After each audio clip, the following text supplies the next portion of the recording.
Zack Snyder returns to his roots and dishes up another zombie epic. Will Army of the Dead serve as a sequel to his feature film debut, 2004's remake of Dawn of the Dead? And will it rival its quality? Hi there, it's Micha. Stay with me for a closer look.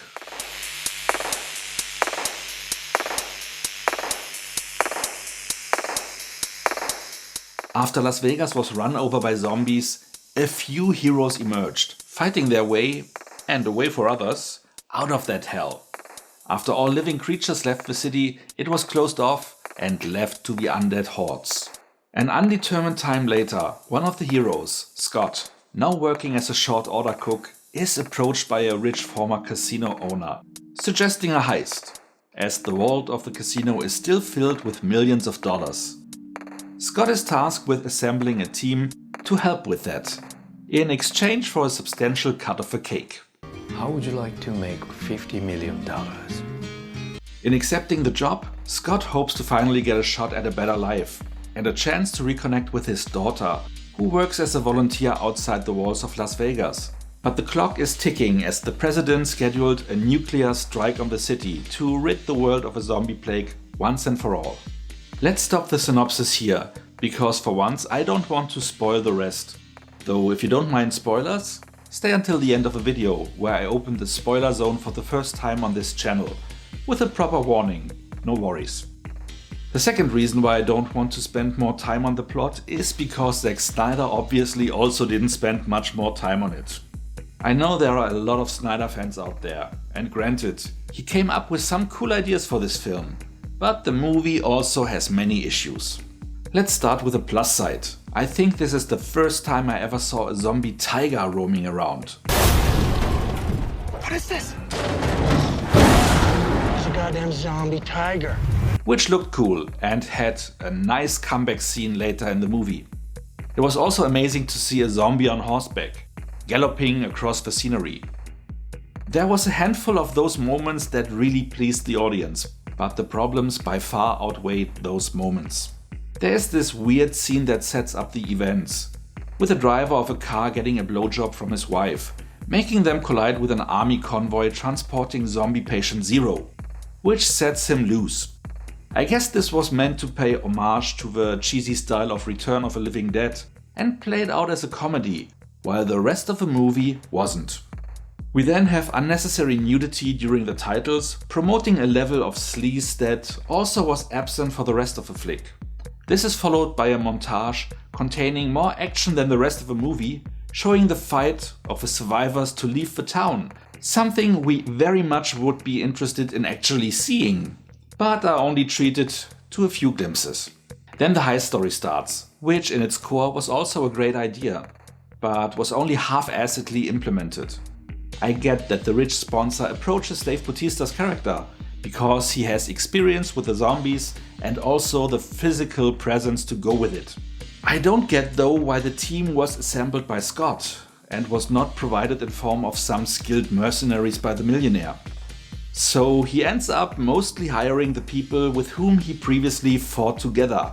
The idea being to cut them into this windfall, but not really adding the needed punch to the team.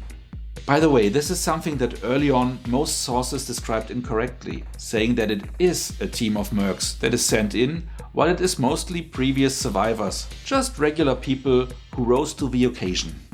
Instead, the casino owner just sends one of his trusted employees to join the team, something that should immediately raise red flags, which of course it doesn't.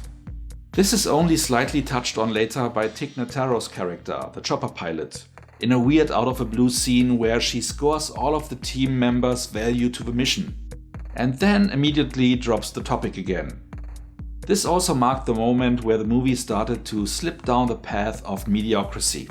I assume this and at least some other inconsistencies are due to the fact that Tig was replacing Chris D'Elia in this movie, who already filmed all his scenes but then was digitally replaced by Tig, as he is currently implicated with sexual misconduct allegations. I guess this replacement operation left some scars on the overall movie flow. Quick side note, it is funny that ultimately Tig's role and performance was one of the only redeeming qualities the film had to offer. Same goes for Schweighöfer's role as the safecracker. Even though no one ever asked, why they even need a safecracker when the guy who bankrolled the heist could have just given them the combination. Oh, Scheiße. Overall, the big problem with the movie is that it was created with a franchise in mind. Something that never went wrong before. Looking at you, Dark Universe. At least Snyder was cleverer as those guys, because he already made sure Netflix greenlit the start of production on a prequel movie and a prequel series, before the main movie was even done. Since the animated series will focus on the actual fight for Las Vegas, and the prequel movie is based on the safecracker, it is at least explained why the most interesting scene of the movie was skipped, and why a safecracker was shoehorned into the movie without any actual need. It explains it, but doesn't excuse it. With that in mind, you never know if stuff that was thrown in without any explanation is just sloppy writing, or if that will be relevant for something in the larger franchise. Here's a quick list, still free of spoilers. We have zombies that for no reason hibernate and only awake if someone disturbs their sleep. And those are slow zombies like in the classics, while others are evolved and sentient, like in Romero's Land of the Dead, while also being fast as in Zack Snyder's remake of the original Dawn of the Dead. Some zombies are even cyborgs apparently, with no explanation given at all. In that regard, the movie is inconsistent and all over the place. Same as in tone, as described before, because that also shifted several times, giving the film a disjointed feeling.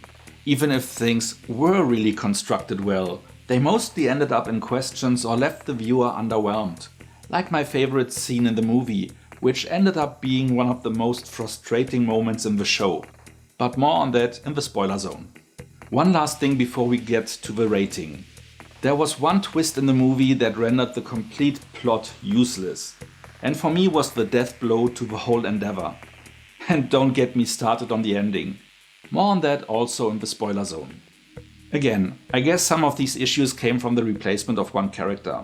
Having one eye on the future franchise while neglecting to spend enough focus on the movie at hand also can't be helpful. And yes, being 150 minutes long without the substance to back that up, as well didn't further the overall viewing experience.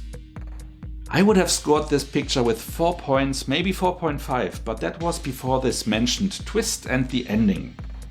That further tarnished my enjoyment, to the point where I can only say this film could have been skipped, as it was potentially a waste of time. Therefore, I'm rating this movie with 2.5 out of 10 points.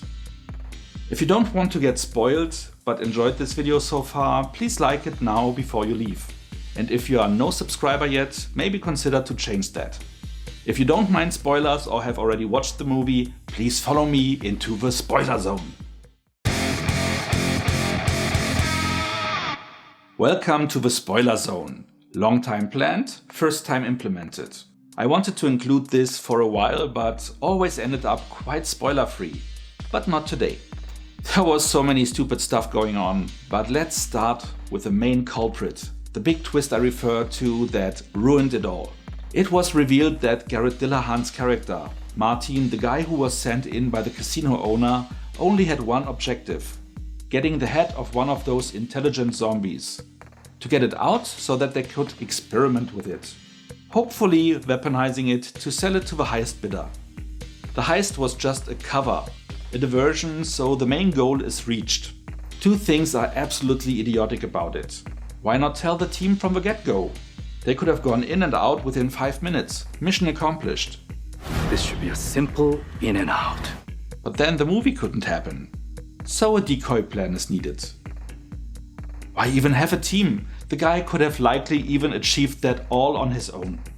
But even worse, after he got the head, just a few steps away from the exit, he goes back to the team, sabotaging them, ultimately ending in his demise, eaten by the aforementioned zombie tiger. Why the hell would he do that? Just leave and your job is done. And if the team is successful, even better. Who doesn't love excess money? It might have been partially explained away by his need to use the helicopter, but a car outside would have also sufficed, especially if he would have left earlier. This completely ruined the whole movie for me. My favorite scene also ended in disaster.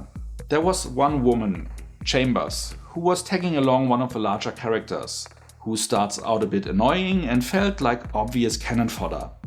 While the team sneaked their way through hibernating zombies, she was maneuvered into the wrong direction by Martin. What followed was the highlight of the movie, as she didn't kick the bucket as expected, but fought her way through dozens of zombies like she was the star of the movie. And if the writers would have been a bit more creative regarding the storylines, they would have done exactly that and made her the leading lady. What a twist that would have been. Instead, she fights her way through the horde until she meets back up with the team. They see her, but they don't help her, though she already managed the worst of it alone.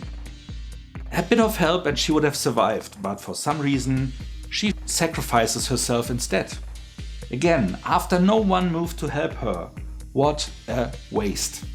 The other enraging plotline was around the daughter of Scott, Bautista's character, Kate.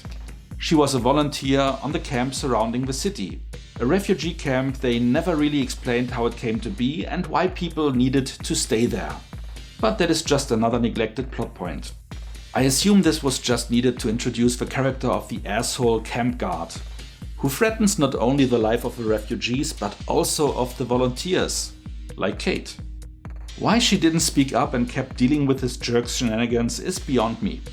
Likely they just created that character so that they can use him as a gift for the super zombies, who apparently can be bought by a human sacrifice so that they won't attack the rest of the group as they conduct their business inside the city. Believe it or not. What the? But back to Kate. She just tagged along as she wanted to find a female friend who snuck into the infested zone and was lost there. Her selfless search, which came at the cost of some of her teammates' lives, as she left to search for her without a heads up, actually did end in rescuing her. But after all that, as the chopper crashed in the end, we are not even shown if that friend survived. The movie lost all interest in her as she played her part as the screenplay asked of her. We only see that Kate survived, while the pilot died and her father was bitten by the lead zombie. Something that was teased the whole movie as resulting in a zombie able to think. But then he was just killed off instead of awaking with a conscience and without the intent to kill his daughter, which would have been another twist or at least pay off for what was done before. You can clearly see that the script had no intention to ever actually create something out of the build-up work it does. It is a recurring theme, and with that in mind, I am scared to think about what to expect from the rest of the franchise. But wait, there's more, and I'm not even talking about those corpses the team finds halfway through the movie, dressed like themselves, suggesting some kind of a time phenomenon. That incident was also either forgotten, just put in to screw with us, or will be resolved in the future. I guess they thought that saying there will be a franchise absolved them of the need to close plot holes right away, as they can always come back later claiming it was planned like that all along. What I wanted to highlight as a last big issue is the story of Dieter and Vanderohe. Dieter, the safecracker, pushes one of his teammates, Vanderohe, into the vault and closes it to save him while sacrificing himself. Why not close the door from the inside? Maybe he couldn't, but he never even made an effort. His death is never shown, so we expected him to resurface, but he never did that either. All the while, Vanderohe in the vault was expected to die, because, at least this is what other movies taught us, if you are trapped in a vault, you can't get out. And it is closed airtight. Not sure if this translates to reality, but if so, the dude should have either remained trapped or suffocated. But he showed up at the very end of the flick, rising from the debris of a nuclear bomb that destroyed the city. They never explained that. I guess there was no time they could have dedicated to it in the 150 minutes of runtime. Likely the explosion ruptured the vault, but didn't harm him, whatever. And the radiation is also just shaken off. Don't even think about it. Our survivor then made his way with a big bag of money through the desert for hours on end, maybe even longer. He then charters a plane and only notices at that point that he was bitten. Really?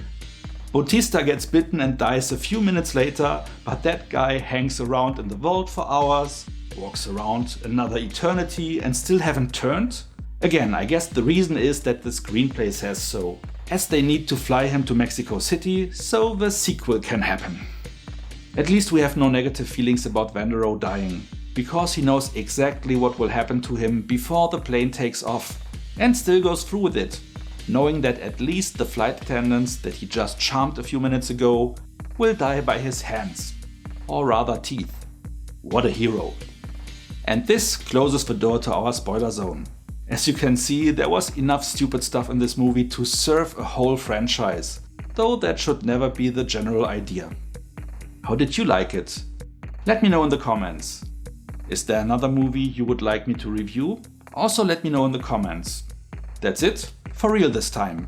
As mentioned before, if you enjoyed this video, like it and feel free to share it with your friends. And why not subscribe to my channel so you won't miss any future video. Make sure to also hit the notification bell to get a heads up whenever a new video is posted. So much for now, see you next time and thanks for watching!